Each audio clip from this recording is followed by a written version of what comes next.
choisir. À un moment où on nous dit que ce vaccin, en fait, principalement, il diminue les effets secondaires, à ce moment-là, si principalement il diminue les effets secondaires, ben ça devient en partie un traitement. Et si c'est un traitement, alors j'ai pas de connaissances en loi, si ce n'est dans un domaine particulier, ben, comment ça se fait qu'on ne peut pas choisir son traitement en Suisse? Je pensais qu'on avait la liberté de choix par rapport au traitement. Donc ce qui se passe maintenant, c'est une dérive totale.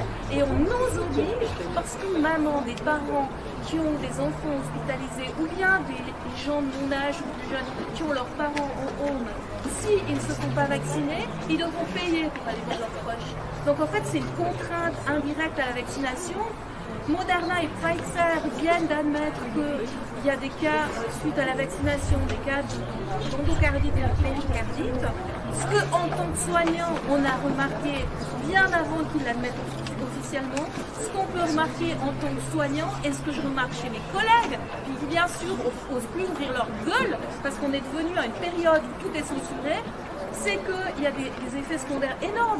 Moi, ça m'est égal, les effets secondaires type grippe, légers symptômes de grippe pendant 2-3 jours. C'est pas ça qui m'inquiète.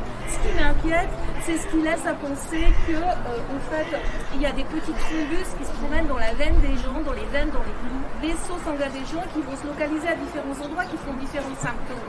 Pour ça, c'est Charlie de Radio Liberté qui m'a dit, en fait, il suffirait par exemple de faire une prise de sang aux gens vaccinés pour voir ce qui se passe. Mais il suffirait surtout, en ce moment où tant de gens vont se faire vacciner, de donner une feuille aux gens qui seront vaccinés et de dire, dans deux semaines, s'il vous plaît, donnez-nous un retour, vous avez quoi comme effet secondaire. Puis dans 3 mois.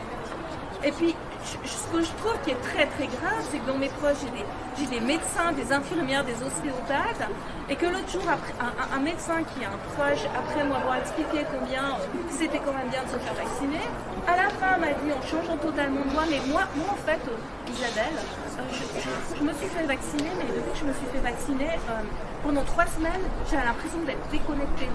Un médecin qui, bien sûr, va n'oser dire ça à aucun de ses collègues.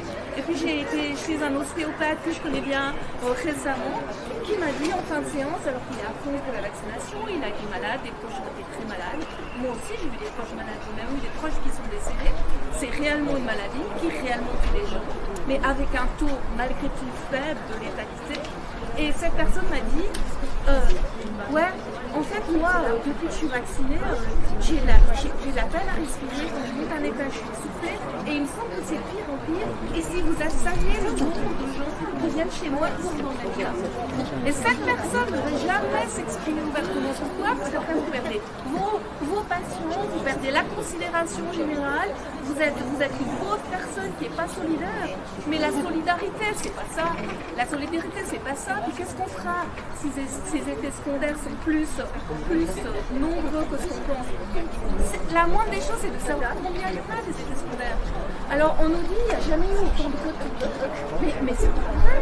Alors dans l'étude préalable qui a fait ça peut-être, maintenant, moi aussi ce que j'entends, c'est des gens qui téléphonent à leur médecin et qui disent j'en sens ça, puis le médecin dit ouais, mais on peut pas être sûr.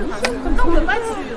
La seule chose dont on est sûr, c'est que vous avez eu des symptômes, après vous avez le Covid, tous les symptômes que vous avez eu, c'est le Covid, comme pendant que vous avez le Covid, tout ce qui vous arrive, c'est le Covid, mais en revanche, après une vaccination, non, alors ça, c'est pas la vaccination.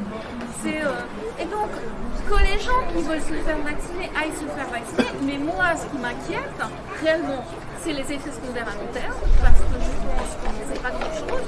Puis l'autre chose qui m'inquiète, c'est que moi, j'ai fait attention. Et je rappelle, et Yves Masseré nous a rappelé à tous plusieurs fois que ce qui est important pour ne pas contaminer quelqu'un qui peut être contaminé que par les voies respiratoires, c'est de garder une distance et de se désinfecter régulièrement les mains. Pas forcément du tout de mettre un masque, mais si on ne peut pas garder la distance, on a un masque. Les personnes vaccinées, d'autant plus maintenant qu'il y a le certificat Covid, mais bien sûr qu'elles ne vont pas porter leur masque. Je vous invite tous à lire les recommandations de l'OFSP je crois que c'est le 21 juillet 2021 sur la vaccination. Vous lisez ce document. En tout cas, si vous êtes professionnel, accrochez-vous. c'est un mélange de faits tangibles, de choses. Alors par exemple, c'est formulé, il est très probable que les femmes enceintes ne risquent rien. Et après plus loin, ça dit qu'on n'en sait rien. Et après plus loin, on dit, mais pour les femmes enceintes qui veulent se faire vacciner, et par rapport aux enfants, mais par rapport d'ailleurs à tout le monde, comment on peut parler de consentement éclairé? Parce que ce qui m'apparaît moi, à un moment où réellement les cas s'expliquent, à nous, il y a plein de gens contaminés, c'est qu'on ne sait pas grand-chose sur cette maladie. On ne sait peut-être même pas grand-chose sur la vaccination. Et ça m'est revenu, c'était l'occasion rêvée de dire au grand public ce que le grand public ne sait pas. Pour être contaminé, il faut une porte d'entrée. C'est comme ça on dit. Et la porte d'entrée pour ce virus, c'est les voies respiratoires. Et il faut que le virus rentre dans les voies respiratoires. Donc si je fais la biaise à Sonia, 3 fois, je ne risque rien. À moins que si tu me lèches les joues, elle aurait déprisé un peu de salive.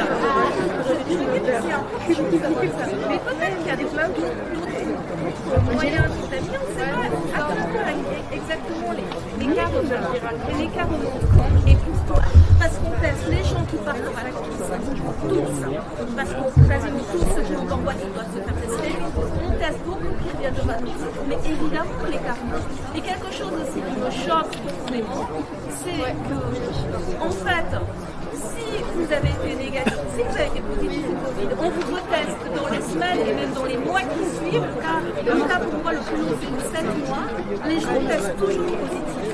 Donc ils vont faire un test pour ce belle année, leur test est positif et leur test est comptabilisé comme test positif.